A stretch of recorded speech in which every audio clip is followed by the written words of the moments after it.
정말로 은혜로운 찬양 감사합니다. 제가 들어오던 중 마음을 움직이고 감동스러운 이런 찬양은 정말로 오래간만에 듣습니다. 너무 감사합니다. 여러분 인사드리겠습니다. 반갑습니다. 할렐루야. 네, 오래간만에 뵙습니다. 옆에 있는 분들하고도 얼굴 마주치면서 인사 한번 하시죠. 반갑습니다. 네. 제가 오래간만에 여러분들 뵙습니다. 전에 수요일 날 낮에 오셔서 저를 전에 본 분도 계시고 또 처음 보는 분도 계실 텐데 잘 살아 있었습니다. 네. 그래서 오늘 설교를 부탁하는 이야기를 듣고 또 이 사랑하는 신풋교회와 또 담임 목사님 어떤 말씀을 전할까 고민하다가 지금 이제 사순절 기간에 들어서기도 하고 또 제가 자주 오는 게 아니었습니까? 그래서 내가 만약에 정말 단 하나의 설교만 할 수 있다면 무슨 얘기를 할까 고민을 했습니다.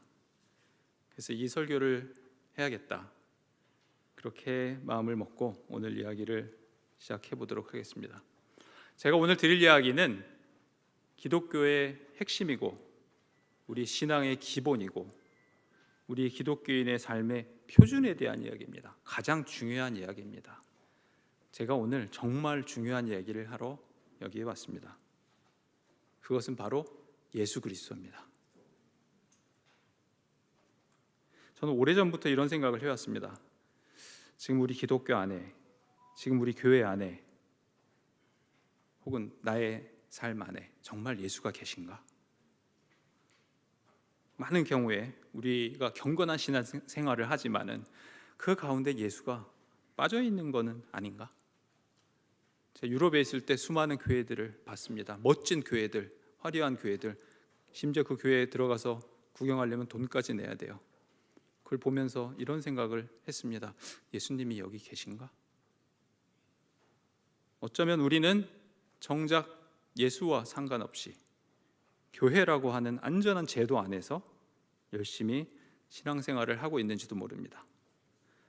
우리 신앙생활의 목표는 예수님 닮아가는 건데 왜 우리의 주변에는 예수님 같은 분들 찾기가 더 어려워지는 겁니까? 오늘 제가 여러분들과 같이 생각하는 이 본문에는 제목이 달려 있습니다. 작은 소제목이 달려 있는데 이게 그리스도 찬가입니다. 제가 성경 구절 중에서 가장 사랑하는 구절 가운데 하나입니다. 인생살이를 하다 보면은 우리가 뭘 하는가, 뭘 보는가 보다 더 중요한 어떻게 보는가, 어떻게 하는가 이런 문제를 생각해 봐야 할 때가 있습니다. 이른바 안경의 문제입니다. 저는 안경을 쓰고 있거든요. 어느 날 제가 건물 안에 들어갔는데 이 건물은 왜 이렇게 컴컴하고 불도 하나도 안 켜 있지? 알고 보니 선글라스를 끼고 안으로 건물로 들어갔을 수 있잖아요. 건물이 어두운 게 아니라 내 안경이 어두운 것이구나. 다시 말하면은 시각과 관점의 문제입니다. 우리가 뭘 보는가, 뭘 하는가 이렇게 생각하기 전에 내가 어떤 안경을 끼고 사물을 보는가 이것을 먼저 점검해 봐야 한다는 것입니다. 그러기 위해서 항상 이런 질문을 해야 됩니다. 내 안경은 뭔가? 내 가치관은 뭔가? 내 기준은 뭔가? 나는 과연 어떤 잣대를 가지고 사물을 보고 있는가? 이게 처음에는 잘 돼 있었을 수 있는데 나중이 되면 점점 달라지고 바뀌고 이 기준 자체가 흐려질 수 있기 때문에 그렇습니다.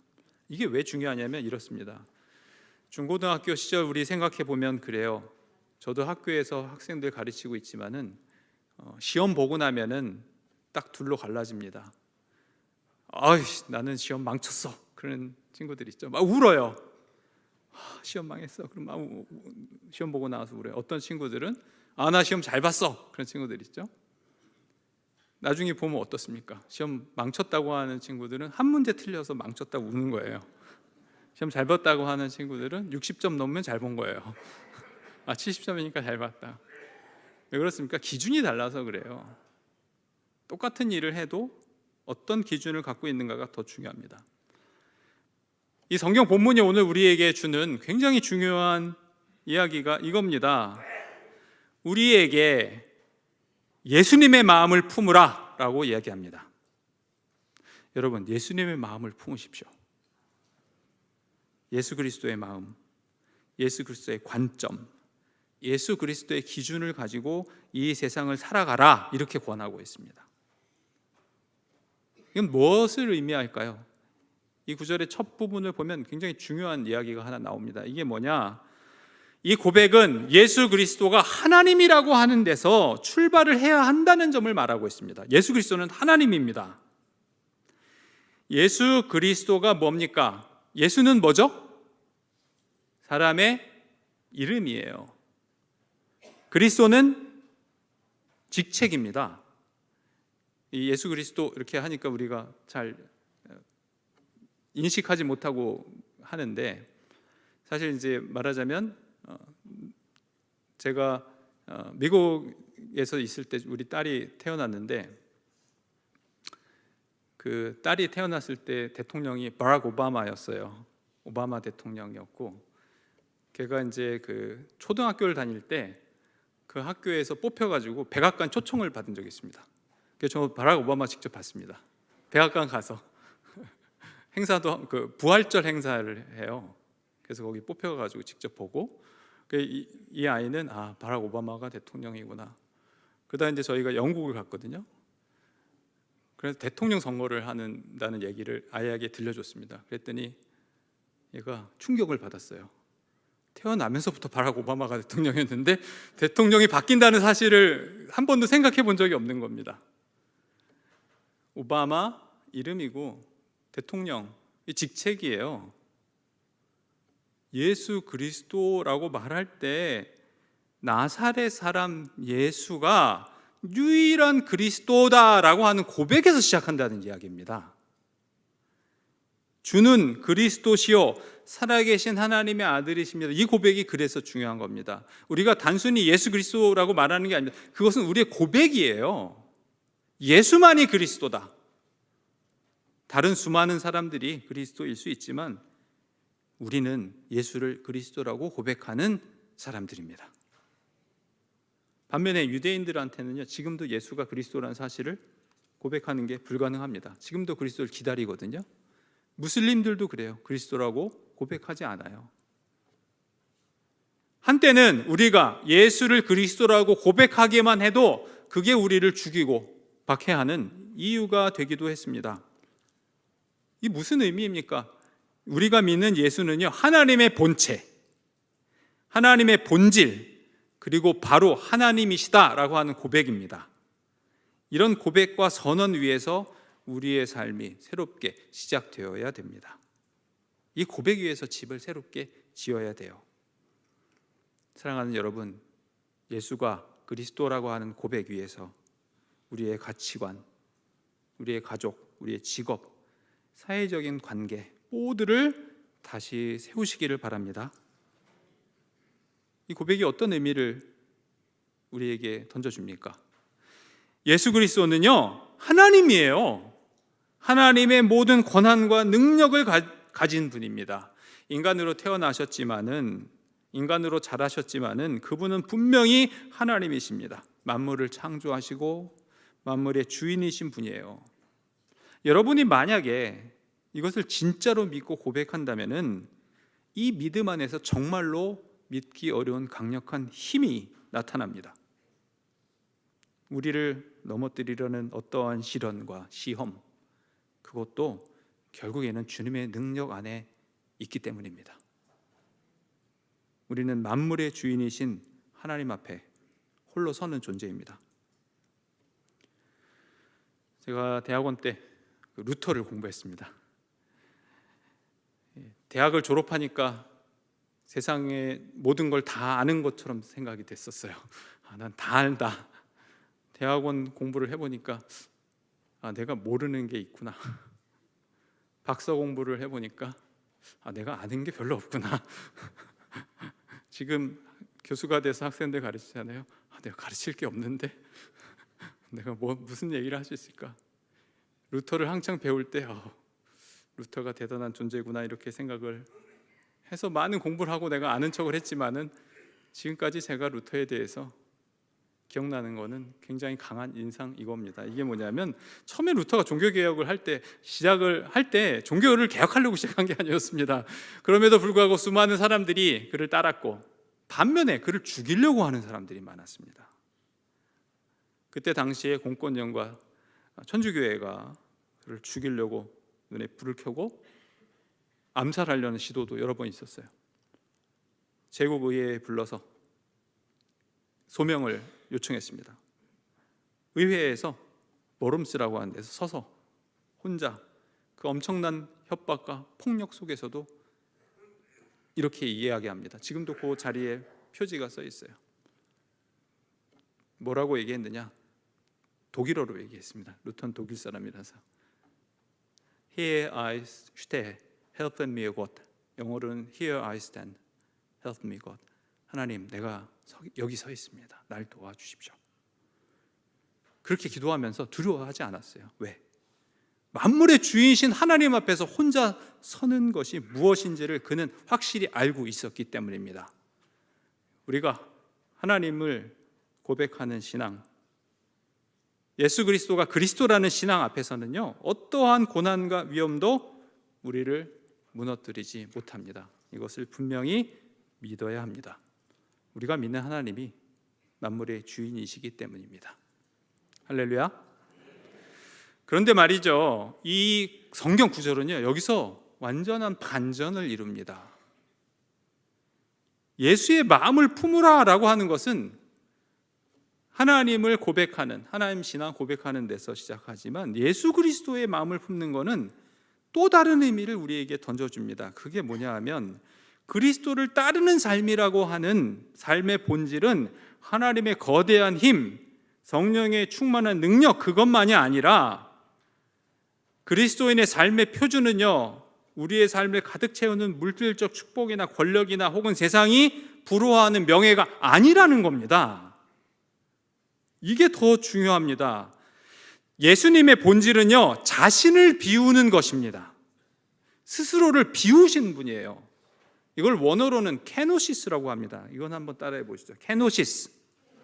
자기 부정, 자기 비움, 자기 포기. 좀 더 쉽게 얘기하면 자발적인 부족함이에요. 자발적 결여, 자발적 결핍.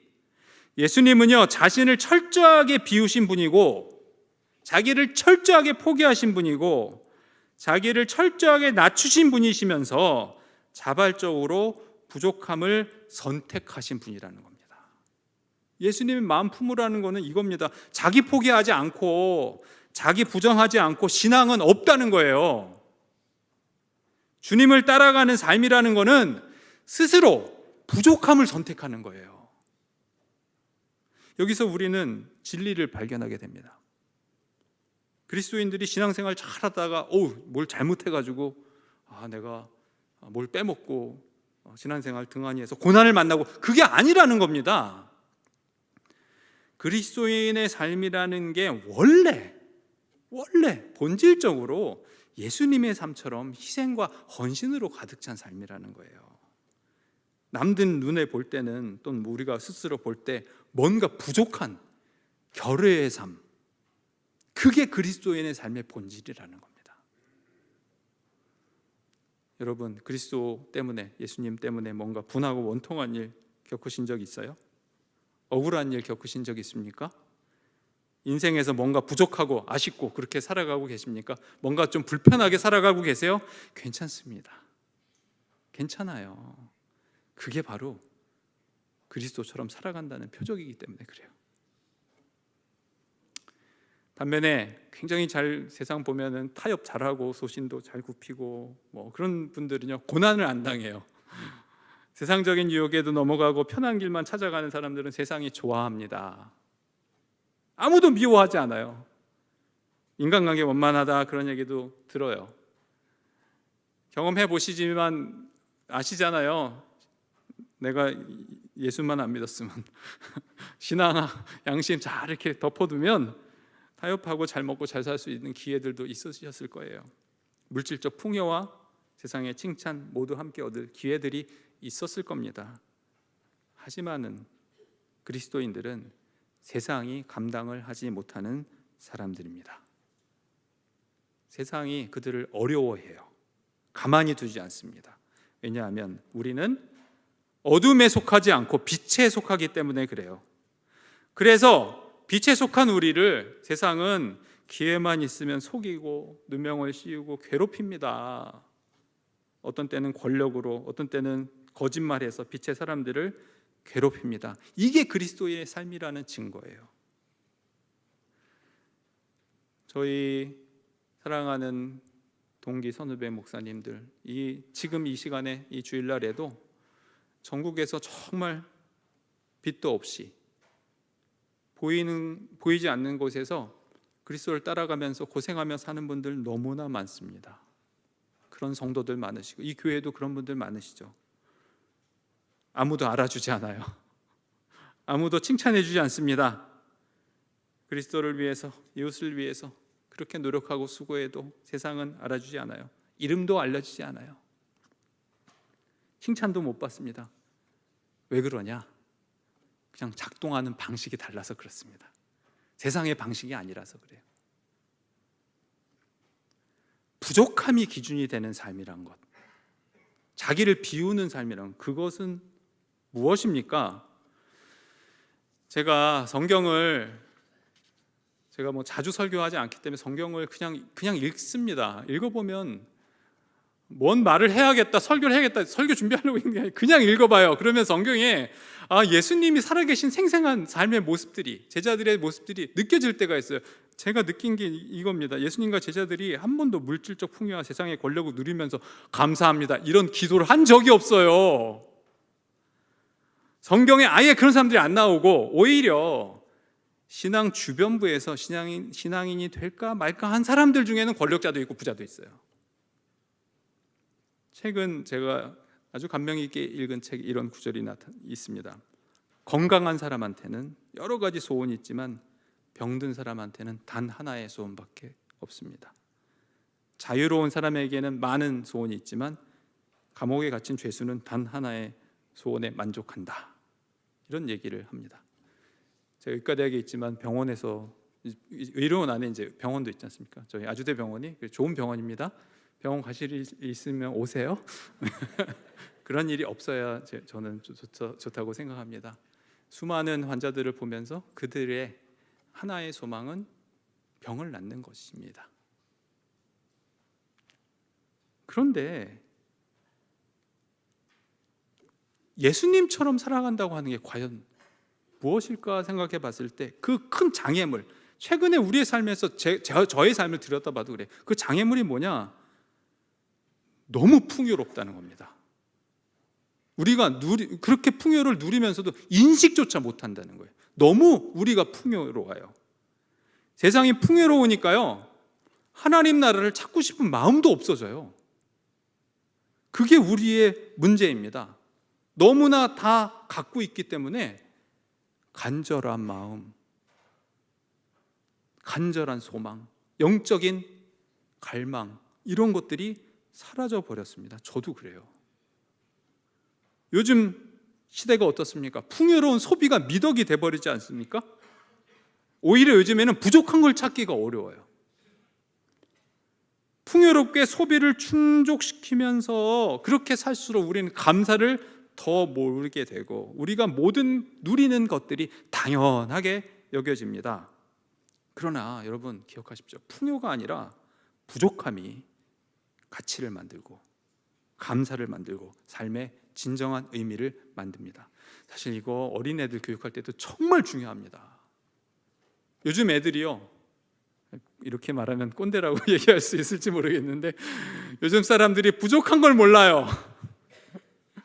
어렸을 때부터 너무나 많은 걸 채워주고 교육하고 기르기 때문에 결여의 삶, 뭔가가 부족해서 자기가 열심히 노력해서 그것을 얻어야 되는 거, 혹은 그것을 좌절하는 그런 경험들, 이런 게 없어집니다. 그렇기 때문에 점점 감사할 줄 모르고 삶에 있어서 모든 소비, 또 자신들의 삶을 풍요롭게 만들어주는 것에 대한 인식을 못하게 돼요. 제가 요즘에 가르치는 학생들 중에 그런 학생들이 굉장히 많습니다. 그런데 제가 영국에서 살았거든요. 영국에 살 때 가장 힘들었던 것 중에 하나 뭐냐면 겨울이었어요. 영국의 겨울이 되면은 오후 3시에 해가 집니다. 아침 8시에 해가 떠요. 그리고 매일 흐리고 자주 비가 옵니다. 햇볕을 구경하기가 힘듭니다. 그런데 역설적으로 그때야말로 가장 태양의 고마움을 느꼈던 때입니다. 해가 조금만 떠도요 얼마나 감사한지. 제가 1부 예배를 드릴 땐 흐렸었는데 2부 예배 드리러 이렇게 올라오는데 해가 떴거든요. 얼마나 제 마음이 따뜻하고 감사한지 모릅니다. 영국 사람들이 머그잔 손에다 들고 다닌다고 하는 얘기 요즘에 들어보신 적 있어요? 저 사람들은 왜 머그잔을 들고 다니지? 운전할 때도 머그잔 들고 다녀요. 텀블러를 안 들고. 영국을 아시면 그걸 이해하실 수 있습니다. 텀블러는요 차갑잖아요. 머그잔은 따뜻해요. 티나 커피를 들고 이렇게 하면 따뜻하잖아요. 영국이 얼마나 추운 데인지 몰라요. 난방이라는 게 별로 없고 막 이렇게 습기 찬데 이렇게 추워요. 거기에서 이 조그마한 따뜻함, 이것이 가지고 있는 가치와 감사함을 느끼는 사람들입니다. 제가 영국 살 때 가장 고마웠고 가장 행복했던 추억이 뭐냐? 따뜻함을 받아놓고 목욕을 했을 때예요. 한국에는 목욕탕이 천지지만 그런 즐거움을 제가 느껴본 적이 없습니다. 또 하나, 제가 일생 동안 정말로 여기 좋은 음식점 다녀보면서 맛있는 음식 많이 먹어봤겠죠? 아무래도 제일 맛있었던 음식이 뭔지 아세요? 제가 군대에서 행군하다가 새벽에 도중에 먹었던 컵라면입니다. 근데 그 컵라면은 행군하다가 먹으면은 뜨거운 물이 완전 뜨겁지가 않아요. 그래가지고 설익은 컵라면이었어요. 근데 그거를 길바닥에 앉아서 먹는데 지금도 그 맛을 잊지 못합니다. 그 시절은 제가 가장 부족과 결핍을 체험하고 느끼던 그런 시절이었어요. 그때 그 조그마한 컵라면 하나가 제 인생에서 흑백 요리사의 무슨 셰프가 만드는 요리를 먹을 때보다도 더 큰 감동과 기쁨과 감사, 감격을 저에게 주었던 겁니다. 우리 시대를 한번 돌아보십시오. 우리는 너무나 간단하게 이거 스마트폰 조작 이거 해가지고요 원하는 것을 즉시 얻을 수 있어요. 이거 하면 내일 아침에 우리 집 문 앞에 뚝 떨어지지 않습니까?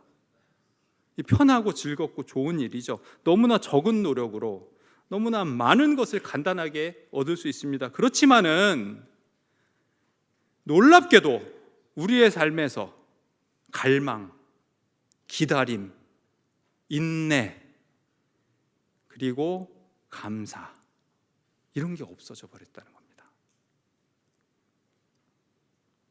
스마트폰 이전에 우리가 어떻게 살았을까요?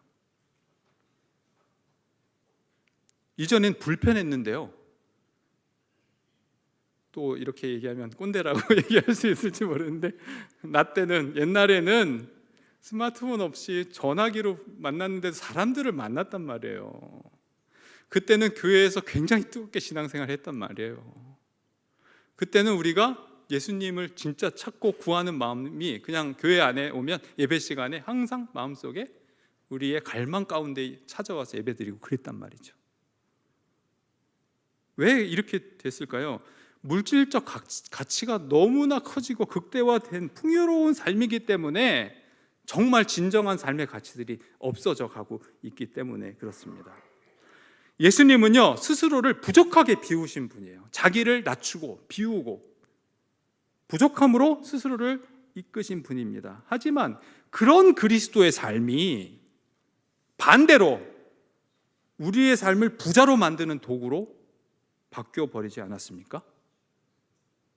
그러니까 더 이상 그 자리에는 우리의 영적인 갈망과 신앙의 가치가 남아있지 않게 됩니다.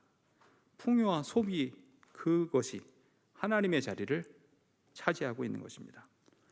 그리스도의 마음을 가지고 그리스도를 따라 살라라고 하는 것은 이러한 시대에 저항해 가면서 살라고 하는 겁니다.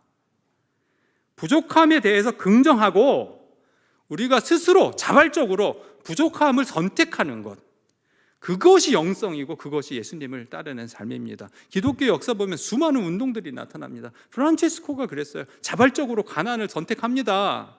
예수님처럼 한번 살아보자. 수많은 신앙의 선조들이 그런 노력을 했어요. 물론 그게 오래 가지 않아서 문제이긴 하지만은 이제 우리가 다시 한번 우리 자신을 돌아볼 때가 되지 않았습니까?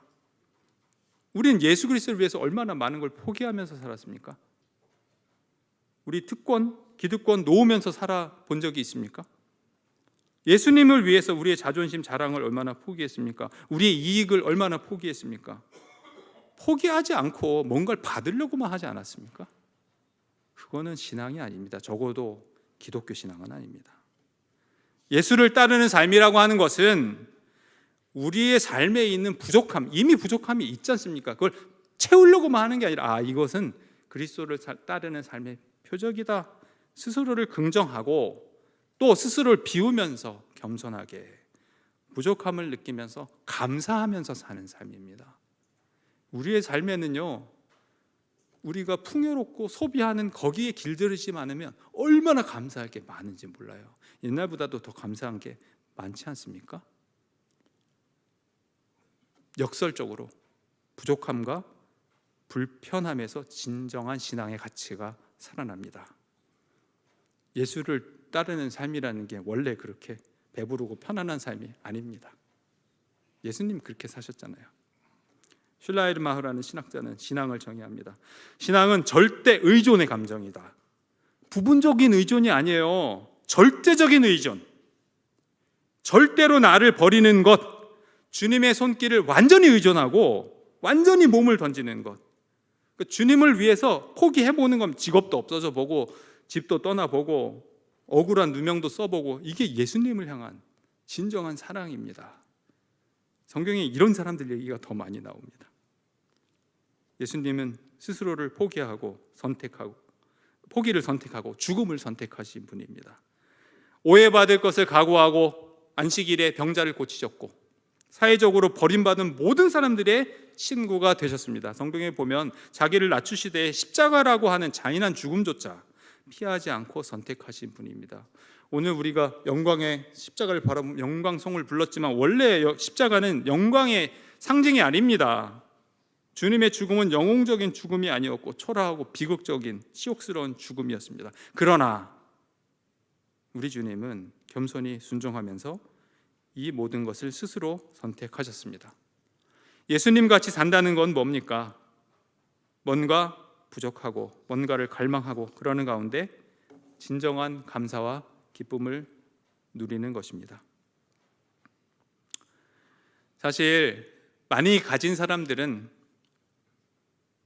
가진 거 하나도 포기하기가 어렵습니다. 하지만 또 적게 가졌다고 쉽게 포기하는 것도 아닙니다. 사실 가진 것이 별로 없는 사람이 포기하기는 더 힘듭니다.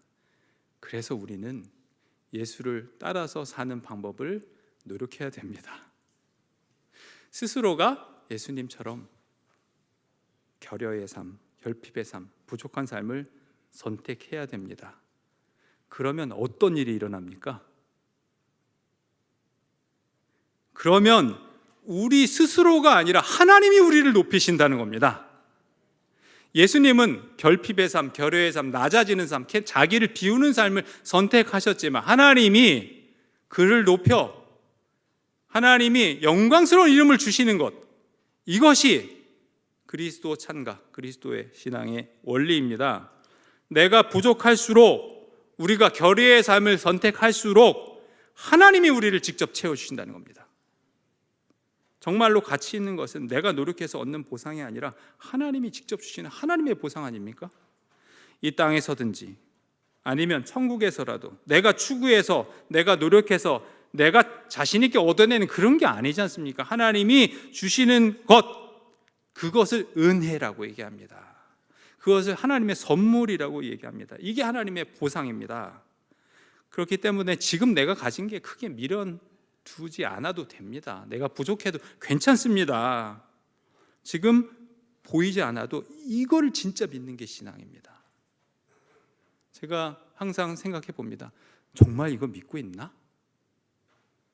이 세상에서 내가 정말 버리고 포기해도 하나님 채워주실 것을 정말로 믿고 있나? 이것이 진정한 신앙이고 영성입니다. 예수 그리스도의 마음은 무엇입니까? 여러분이 품어야 하는, 제가 품어야 하는 마음은 무엇입니까? 철저한 자기 부정과 자기 포기, 겸손함으로 하늘에 소망을 두고 사는 삶입니다. 우리가 스스로를 비워 부족함으로 나갈 때 진정한 감사가 나타나게 됩니다. 진정한 영성이 거기에서 살아납니다. 예수 그리스도로 사는 삶, 그것이 정말 하나님의 나라에 대한 소망입니다. 주님의 상 주심을 믿습니다. 하지만은 상 때문이 아니라 주님이 사랑하신 그 사랑이 얼마나 감격스럽습니까?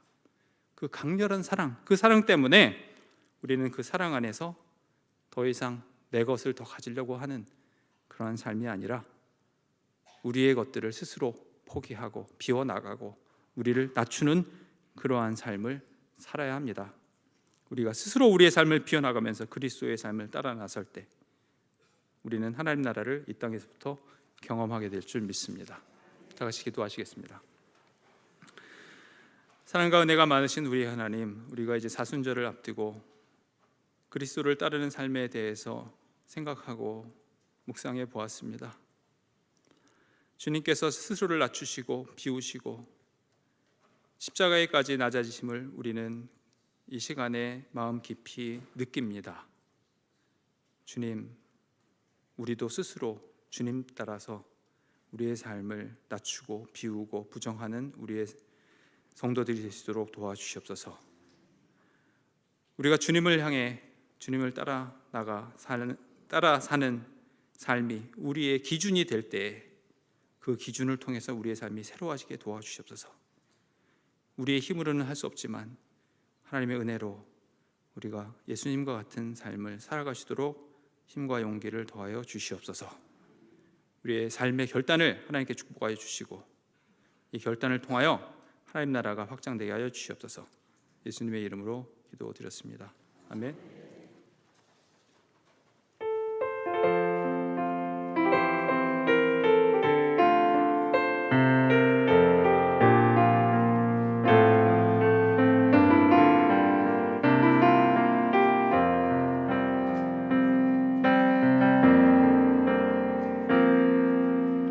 아버지 사랑 내가 노래해, 아버지 은혜 내가 노래해. 그 사랑 변함없으신 거짓없으신 성실하신 그 사랑, 상한 때 꺾지 않으시는, 꺼져가는 등불 끄지 않는 그 사랑, 변함없으신 거짓없으신 성실하신 그 사랑,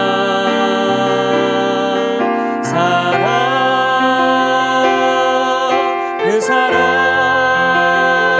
날 위해 죽으신, 날 위해 다시 사신 예수 그리스도, 다시 오실 그 사랑, 죽음도 생명도 천사도 하늘의 어떤 권세도 끊을 수 없는 영원한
지금은 성부, 성자, 성령의 무한하신 은혜와 축복이 예수 그리스도의 마음을 품고 이제 세상으로 나아가 예수 그리스도와 같은 삶을 살아나가려고 결단하고 세상으로 나아가는 우리 신풍교회 성도들과 우리들 위해 지금부터 영원까지 함께 하시기를 간절히 축원하옵나이다. 아멘.